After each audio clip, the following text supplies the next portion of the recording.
Bes son vrai nom di Abbas Akar juddu ci bisub le 12 août ci atum 1995 plus précisément ci quartier bu ñuy wax Rebeuss nekk plus précisément banlieue capitalu Sénégal bii di Dakar. naa ne moom Abbas du 100% sénégalais mais papam origine libanais la mais yaayam typiquement sénégalais la mais moom Abbas mi ngi yeroo ci quartier bii di Parcelles Assainies nekk aussi banlieue ci capitalu Sénégal bii di Dakar. Bonjour madame et monsieur, j'espère que yéen a ngi am jàmm bu baax a baax di la wax dalalal jàmm sur nos chaînes YouTube bu fekkee ne da ngaa intéressé wu ci wàllum histoire wala sax biographie wala sax développement personnel xam naa vidéo bi di ñëwaat ci wàllum développement personnel la ñuy wax bu fekkee ne abonné go maa ngi lay suggérer nga abonné et like vidéo bi parce que c'est la seule méthode pour nous soutenir. moom ak bés bi muy am lu toll ci 11 ans ci la intégré ci monde rap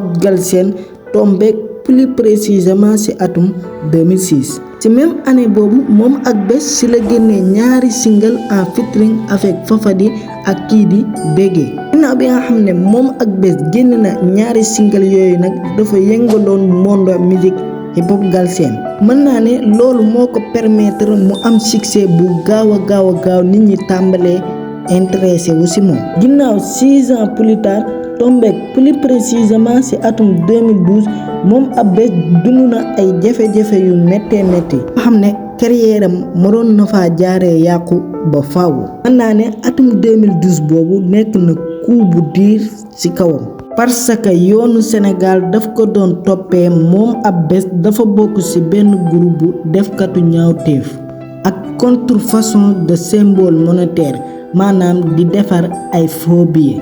et aussi moom ak bés bi waajuram bu jigéen di faatu mi ngi ko fekk ci biir jeel bi. ñu xam lan mooy réalité problème bi nga am ak justice parce que rap aussi dafay laaj vécu. ok 6 mois bi ma njëkk a def je pense que bëgguma si duggaat carrément expliquer détails mu leer mais peut-être affaire de drogue la woon 2 ans ay contrefaçon de signe monétaire la woon sur le territoire national et international donc faux billet la waaw am na ñu ko mën a jàppee faux billet. waaw faux billet la waaw. faux billet.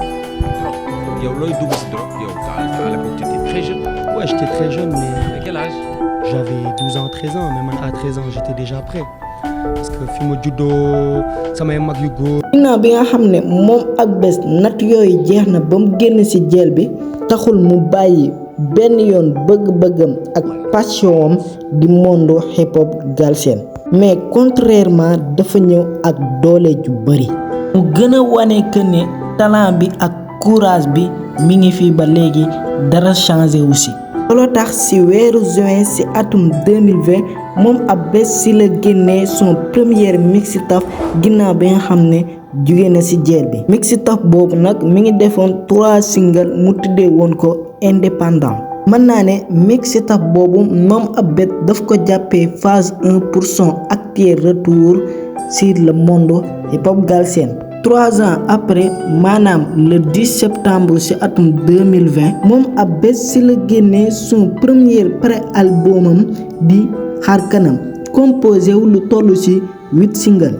ni ces singles ñu remarqué ci également apparition des grands rappeurs sénégalais comme On Lyrical Dip Doundou Guiss ak kii di Elzo Jamdong.